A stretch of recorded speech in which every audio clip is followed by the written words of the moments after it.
we forget is the largest class in society. About 90% of people are working class in this country. But, you know, if you listen to the presidential candidates, they're always talking about the middle class. The middle class are like also known as the petty bourgeoisie, or, you know, small shopkeepers, small businesses. You know, they're important and everybody should have a good life, but they're a tiny fraction of the total society, which is mostly working class, and it's very, very rare that you hear any candidates at any level talking about, I want to do things for the working class. Now they say, I want to do things for the middle class. That's what we've been talking. And then 3, a desirable but underdeveloped area in the estimation of high income potential residents and developers. So this is a situation which I describe in this book is that you have you know, essentially a beach town which has a strong community and but is undervalued according to people with money, and so it's a prime target to move in. And there's you know, it doesn't have to be a beach town, but there's areas in every city where you have a traditional group of people who, you know, maybe black or Latino or Polish or you know, who knows what, that have lived there for years and years and very happy with their lives. But you big developers and also finance capitalists look at this mostly on paper and say, we could make a lot of money here because not enough, you know, giant buildings or high rent condominiums or apartments or homes. And 4, and I think this one is very important, there's a lack of genuine democracy which would allow residents of a local community to have a final say on development and lifestyle. And in my study of the subject, I constantly found that gentrification and lack of democracy went hand in hand. What is democracy to Americans? Well, it's probably that you have an election and somebody wins, probably the favorite candidate, and somebody loses, and that's democracy. So we can hold up our head in the community of nations, right? Because we have real democracy. But real democracy, if you think about it, is that ordinary people have a say in what goes on around them. And that's, you know, missing in so many ways. In most cities, you have a city council that maybe represents millions of people. And each council member, for instance, again in Los Angeles, you have 15 city council members for an area of about 4 million people. Now, how do they transmit democracy to their constituents?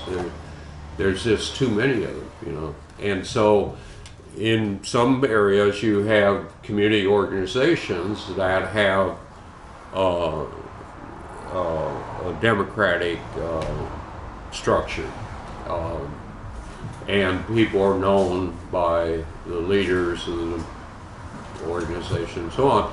But these organizations very seldom have real power. They can advise, they can protest, they can demand, or whatever, but they don't have the authority to do anything. And again in Los Angeles, there was a wave of secession movements in around 2000, 2001, that time. And to forestall these people trying to break off their community from this megalopolis, they came up with something called neighborhood councils, where they divided up to 80 different neighborhood councils. But one thing they did, they put into it that made it somewhat ridiculous, at the behest of the big developers who have always run Los Angeles since it was, you know, back in the 1800s. They were always for expanding the city and building and so on. The big developers told the city council members, who they elect with their money, that under no circumstances could these neighborhood councils have real decision-making power when it came to development or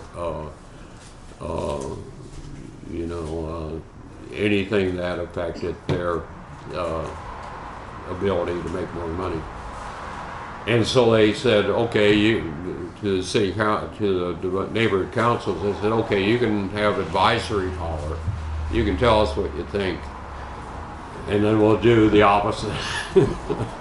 But that's the case, I think, in a lot of areas. If they don't have a neighborhood council, they have some sort of pseudo structure that does not give people the right to say, you know, hey, we don't want a hotel right next to our elementary school, or we don't want a high-rise building that's going to block the sunshine for 50 families or whatever.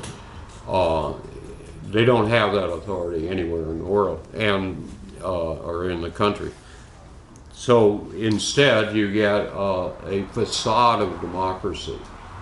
And I really believe that the only way to, well, first of all, to get rid of gentrification, you got to get rid of neoliberalism, which I think we're all for. But to prevent these kinds of situations from happening, the fight for democracy is extremely important. And it's always been part of the fight of the left in this country, to fight for real working class democracy, right? And that fight, I think, is as important or more important now than it's ever been in the past. Because without democracy, people are just individuals. You may not even know their neighbors, the people who live next door or in the apartment down the hall. And they certainly don't have any long discussions about, hey, what do you think about this community? How can we make it better? What can we do to improve things around here? Because they're forced into this mindset, which the mass media helps a lot in this, that we're all individuals and we don't need other people. We can get rich, really rich, by our own, you know, volition, or by winning the lottery, or who knows what. But you don't need to work with your neighbors or your friends in the community to make it, you know, the kind of place you want. You might want a vacant lot down the street. You might want to turn that into a park, you know, kids' equipment and stuff. You know, people generally don't think in these terms, because the city comes in and they say, well, this is some land we don't need, we're going to sell it to a developer, and they're going to put in some expensive thing that none of you can afford. And that's how that works. So the impact of gentrification on community, and I think this is important. I'll try to finish up pretty quick. First of all, renters are evicted or forced out by large increases of rent.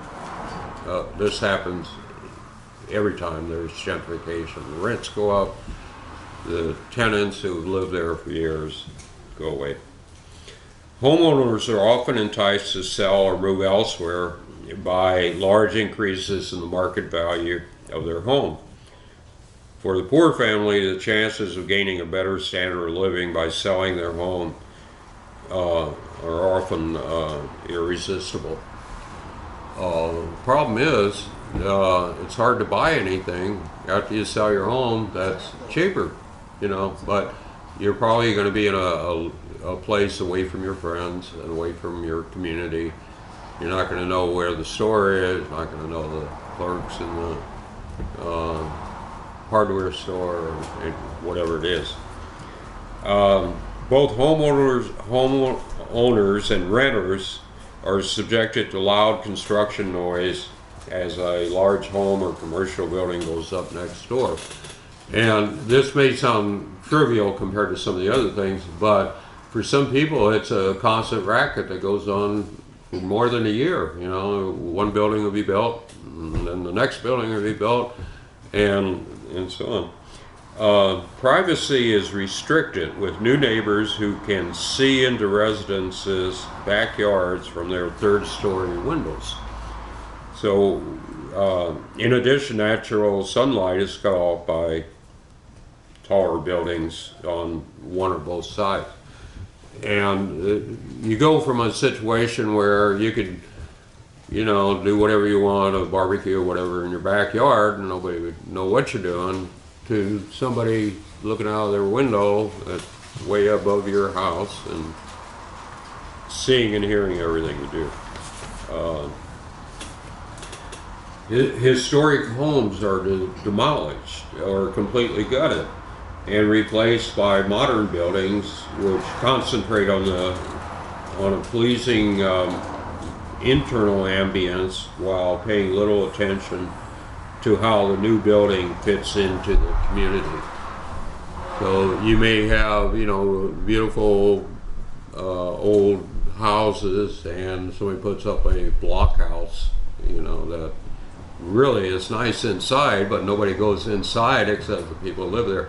But on the outside, it's a blight on the community. My feeling is that all the great architects are dead, and we only have interior decorators left, because you would think, I asked one developer who in Venice who specialized in these block houses, I said, why don't you ever build like a Victorian house, you know, with all the flourishes and everything? And he said, I don't know how. It's so easy to just slap up a wall, you know, without anything on it. And coming in here today, we saw some buildings, beautiful buildings, but they're not new buildings, but they had all engravings and carvings and stuff like that. And so it's like the best days of architecture definitely seem to be behind us, at least until we get rid of capitalism that causes people to look at how much money they can make, how much profit they can make, rather than how much beauty they can create in a community. Yeah. Okay, people of color are subjected to increased racism from their new upper middle class white neighbors.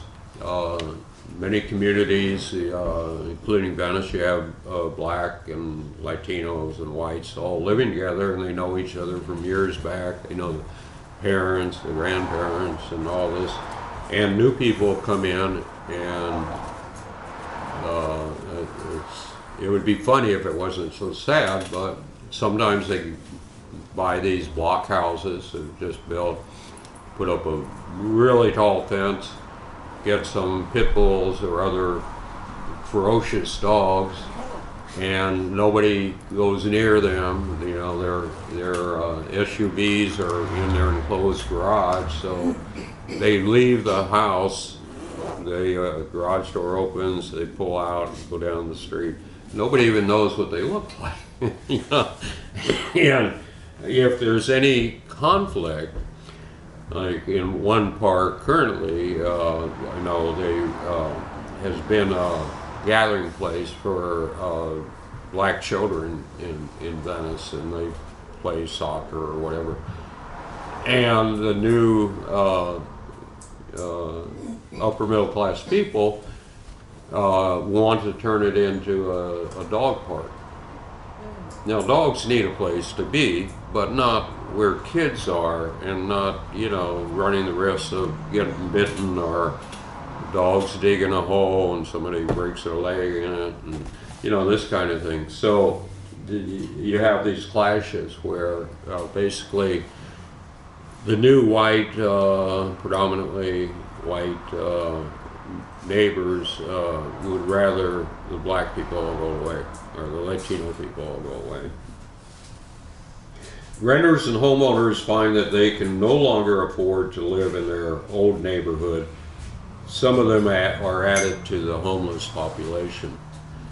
Not only can they no longer afford to live in their old house or apartment, they can't afford to live anywhere else either. So, I've met people who've been residents for years and ended up homeless because they were evicted from their apartments and had nowhere to go, and they sleep in the alleys or here and there. And that should be against the law. It should be a criminal action to force people onto the streets and to leave them there.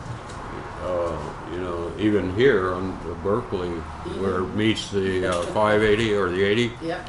You have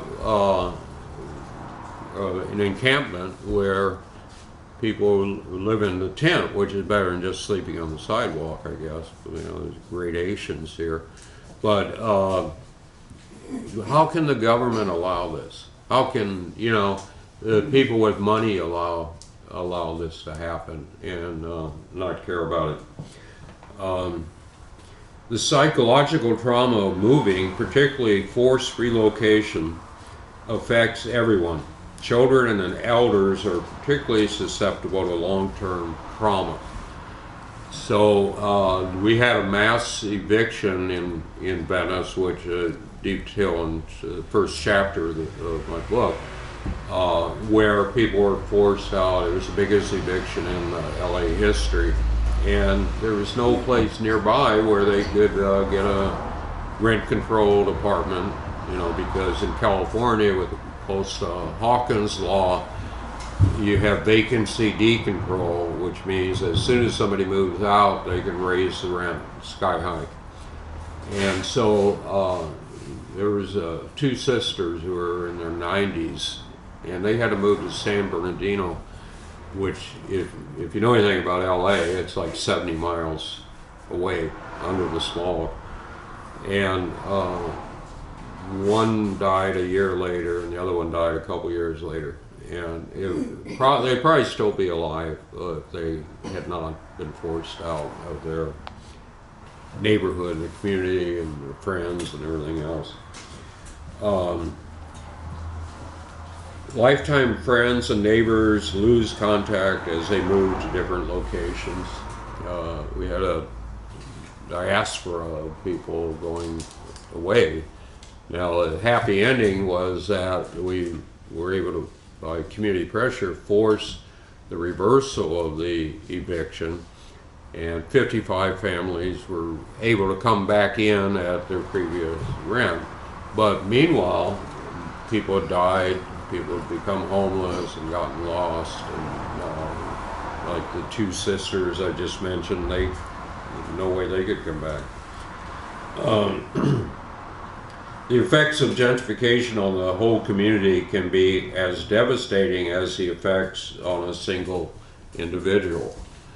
And by this I mean that every one of us contributes something to the community we live in, some more than others, but the sum total is that we all are responsible and add to the pleasure of a community where people have some sort of relationship, if it's just nodding at their neighbors. And if you take away a big group of these people because of gentrification, the whole community suffers. And the shops maybe were just eking out a living, and then there's a whole group of missing people who don't do their own home repairs and go to the local hardware store. and so the hardware store closes, some high-end fashion store goes in, or something else, and the whole community changes. Locally owned businesses are replaced by chain stores which don't cater to the community, instead seeking a wider market. Local coffee house might be replaced by a Starbucks, but the hardware store and laundromat may not be replaced at all. So things that poor people need, like a laundromat, they might have to go miles to find another one. And finally, the unique aspect of a community's culture ends up as a historical footnote when gentrification is successful. In Venice's case, art and poetry are at risk when artists and poets can no longer live in the neighborhood that gives them inspiration. Nor can they exhibit their art or read their poetry when small venues have been turned into high-end clothing stores or restaurants. So again, the effect on the community is certainly devastating. So obviously with, one last thing I wanted to mention, and then I think this might be a source of comment. I often hear people say, well, if we have another 4 years of Trump, we're going to have fascism. Or, you know, we have Bush gets another term, we're going to have fascism, or whatever. Well, what's the validity of that? I would contend that for many people in this country, poor people, people of color, have been living under fascism for years. And it's only middle-class people, upper-middle-class people, wealthy people who live in a democracy. And this is one of the really sad things about a capitalist country, is that you have an underclass, more or less, that is subject to arrest by the police for no good reason, for killings of black people in the streets of every city in the country, of people who are constantly under suspicion or watched by police. And you have, of course, the prison industrial complex, which is what happens if you are not acceptable to the local repressive organs of state, which are as repressive, I would say, as many fascistic countries. You know, if you're upper middle class, even middle class, or higher, you don't really have to worry about these things. You know, if you get stopped for your license plate fell off or something like that, the cop will probably give you a warning. If you're black or Latino, you're headed for jail until they can check you out, you know. And so I would say, you know, we have a dangerous situation here where part of the society is fascist, part of it is democratic, and in recent years the fascist part has been increasing. So when are we going to have fascism? Well, it really depends on where you fit in the class alignment, because some of us, you know, have fascism, some of us have democracy, and you know, the people who basically are free are the ones who can pay for it, and that's not any way to live. So gentrification is a very important part of this whole sick society that we live in, which is called capitalism or neoliberalism, and it's something which all of us should take part in. If there's some kind of gentrification struggle, in your community or nearby, please take part in it. My reason for writing this book was to try to give some tools to people who were confronting gentrification. And it took me a couple years to write, and it's 450 pages, so it's not a cheap book. It's normally $25. I got them discounted for 20 today, but what I'd really like to do is get in libraries where people can go and read them for free. You know, remember libraries?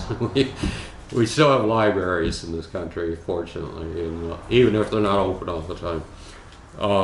So if any of you can find a library that could use this book, let me know through Gene, and I will send them a free copy for if they will make it available to people in their community, because there's no reason why we should just be run over by the rich. We're collectively are much smarter than the rich and the developers, and if we have the tools and can work together in groups, then we can turn this around and everything else in the country that we don't like.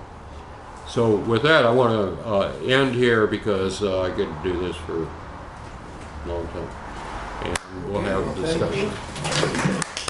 We're all inspired to go out there and take up arms against the sea of troubles. But before we do, first step, of course,